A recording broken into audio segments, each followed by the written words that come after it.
আসসালামু আলাইকুম। ঢাকা মহানগর উত্তরের মেয়র প্রার্থী বাংলাদেশ জামাত ইসলাম ঢাকা মহানগর উত্তরের আমির সেলিম উদ্দিন এখন মাদক বিরোধী লিফলেট বিতরণ করছেন মিরপুর 10 গোল চত্বরে। এই সময় হাজার হাজার তরুণ তরুণী উপস্থিত আছেন, হাজার হাজার তরুণ কিশোর উপস্থিত আছেন।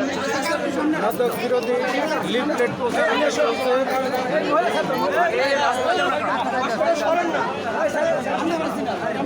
মাদক বিরোধী লিফলেট বিতরণ করছেন ঢাকা মহানগর উত্তরের আমির, ঢাকা মহানগর উত্তরের মেয়র প্রার্থী জনাব সেলিম উদ্দিন মিরপুর 10 গোল চত্বরে। তিনি আজকে হাজার হাজার তরুণ যুবকদের নিয়ে এই লিফলেট বিতরণ করছেন।